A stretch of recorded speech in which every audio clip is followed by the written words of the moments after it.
کراچی میں public transport کی صورتحال اس قدر خراب ہے کہ اسے لفظوں میں بیان کرنا مشکل ہے، لیکن ایسا ہمیشہ سے نہیں ہے۔ 80 کی دہائی میں کراچی ٹرانسپورٹ کارپوریشن موجود تھی، جس کی سرخ رنگ کی 800 سے زیادہ بڑی بسیں عوام کو سستی اور معیاری سفری سہولیات فراہم کرتی تھیں۔ نجی شعبے میں بھی کراچی کے تقریباً تمام علاقوں میں بڑی بسیں چلا کرتی تھیں۔ ان بسوں کا کرایہ بھی کم تھا۔ 1980 کی دہائی میں KTC یعنی کراچی ٹرانسپورٹ کارپوریشن کی بسیں اس شہر میں رواں تھیں۔ سرخ رنگ کی یہ لمبی لمبی بسیں 800-900 کی تعداد میں شہر میں چلتی تھیں۔ لوگ باعزت طریقے سے سفر بھی کرتے تھے، کرایہ بھی ان کا بہت کم تھا، اور باقاعدہ اس میں وردی پہنے ہوئے کنڈکٹر بہت ہی مہذب طریقے سے لوگوں کو ٹکٹ بھی دیتے تھے، پیسے بھی وصول کرتے تھے، اور لوگ آرام سے سفر بھی کرتے تھے، اور مسافروں کے چھتوں پر بیٹھنے کی نوبت نہیں آیا کرتی تھی۔ جب ہم کراچی یونیورسٹی میں تعلیم حاصل کرتے تھے تو ہمارے یہاں 120 بسوں کا فلیٹ ہوتا تھا۔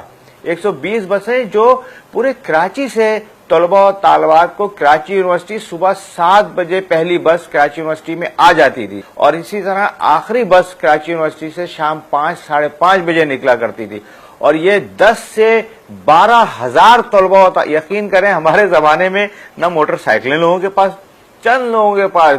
اگر پوری کراچی یونیورسٹی میں 12,000 اسٹوڈنٹ تھے تو میں بڑے دعوے سے کہہ سکتا ہوں کہ 12 یا 15 لوگوں کے پاس موٹر سائیکلیں ہوتی تھی، اور ہر طالب علم چاہے وہ لڑکا ہو یا لڑکی وہ بس میں آنے پہ پریفر کرتے تھے، اور وہی ذریعہ ہی وہی تھا۔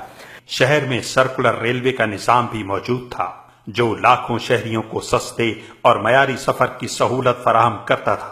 ہماری جو لوکل ٹرینیں تھیں، Karachi to Landhi, Karachi to Malir Cantt, 28 ٹرینیں جاتی تھی اپ میں، 28 ٹرینیں جاتی ڈاؤن میں، 56 ٹرینیں تھیں، اور ہر آدھے 1 گھنٹے کے بعد جاتی تھی، اور بے شمار لوگ، لاکھوں لوگ سفر کرتے۔ اس وقت ٹرانسپورٹ مافیا نہیں آیا تھا، نہ بسیں تھیں نہ ویگن تھی۔ کراچی ٹرانسپورٹ کارپوریشن 1977 میں ذوالفقار علی بھٹو کے دور میں قائم ہوئی، اور 1997 میں بد امنی، کرپشن، نااہلی اور بد انتظامی کی وجہ سے بند کر دی گئی، جبکہ اس کے پاس 800 سے زیادہ بسیں اور قیمتی زمینوں کی شکل میں اربوں روپے کے اثاثے موجود تھے۔ کراچی سرکولر ریلوے 1964 میں جنرل ایوب خان کے زمانے میں شروع ہوئی، اور 1999 میں اسے بند کر کے لوگوں کی ایک بڑی تعداد کو ایک سستی اور معیاری سفری سہولت سے محروم کر دیا گیا۔ دور تو بہت اچھا دور تھا، اس کے بارے میں کیا بتاؤں، وہ تو ماضی میں چلا گیا۔ باقی یہ ہے کہ اس ٹائم پبلک کو بہت فائدہ تھا، بہت فائدہ تھا۔ مطلب سکون سے بندہ 10 روپے میں پورا کراچی گھوم کے آ جاتا تھا۔ کسی کام سے بھی جا رہا تو سکون سے اپنا آنا جانا رکھ رہا ہے۔ یہاں تو بسوں میں اتنے دھکے لٹک کے جانا پڑ رہا ہے۔ قابل غور بات یہ ہے 1997 اور 99 میں شہر پر کس کا راج تھا؟ کس پارٹی کے نمائندے صوبائی اسمبلی، قومی اسمبلی اور سینٹ میں بڑی تعداد میں کراچی کی نمائندگی کر رہے تھے؟ کراچی کے لوگوں خصوصاً نوجوانوں کو سوچنا ہوگا کہ بات بات پر ہڑتال کروانے اور شہر کو بند کروا دینے والوں نے KTC اور سرکولر ریلوے کی بندش پر کبھی ایک دن کی ہڑتال بھی کیوں نہیں کروائی؟ ان سہولیات کی بندش پر اسمبلیوں سے استعفے کیوں نہیں دیے؟ وزارتیں کیوں نہیں چھوڑی؟ کراچی دنیا کا 7واں بڑا شہر ہے۔ یہاں ٹرانسپورٹ کا مسئلہ رکشا، ٹیکسی، چنگچی اور منی بسوں کے ذریعے حل نہیں کیا جا سکتا۔ بڑی بسیں اور سرکولر ریلوے یا زیر زمین ریل کا نظام ہی شہر کے ٹرانسپورٹ کے مسئلے کا عملی اور مستقل حل ہے۔ سابق سٹی ناظم نعمت اللہ خان نے 2001 تا 2005 نجی شعبے کی مدد سے شہر میں بڑی بسیں لانے کی بہت کوشش کی۔ ان کی کوششوں کے نتیجے میں کئی 100 بسیں شہر میں لائی بھی گئیں، لیکن ان کے عہدے سے ہٹنے کے بعد بھتہ خوری، تشدد اور بد امنی کی وجہ سے نجی شعبہ مایوس ہوا۔ بڑی بسیں دیگر شہروں میں چلی گئیں، اور ان کی جگہ ہزاروں کی تعداد میں چنگچی رکشوں نے لے لی۔ چنگچی رکشوں سے ماہانہ کروڑوں روپے کا بھتہ کون وصول کرتا رہا، یہ کوئی ڈھکی چھپی بات نہیں ہے۔ ہم یہ سمجھتے ہیں کہ مسائل کے تمام حل موجود ہیں۔ کراچی کو ضرورت ہے 10 سے 15 ہزار بڑی بسوں کی۔ اگر پرائیویٹ سیکٹر کو ہی وہاں انسینٹیوز دیے جائیں تو ان سے یہ بات طے کی جا سکتی ہے کہ رعایتی نرخوں کے اوپر کافی طویل عرصے تک یہ ٹرانسپورٹ عوام کو مہیا کی جا سکتی ہے۔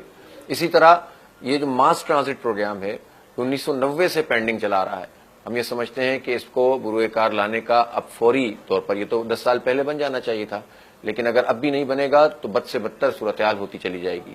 اسی طرح ہم یہ سمجھتے ہیں کہ سرکولر ریلوے کو فوری طور پر بحال ہونا چاہیے۔ یہ سارے کام کون کرے گا؟ کیا وہ لوگ کریں گے کہ جنہوں نے ان تمام چیزوں کو بگاڑا ہے، خراب کیا ہے، کراچی کے چہرے کو مسخ کیا ہے، ٹرانسپورٹ کو بند کیا ہے، یا وہ کریں گے کہ جنہوں نے ماضی میں جب بھی ان کو مہلت ملی، وقت ملا تو انہوں نے کام کو آگے بڑھایا ہے؟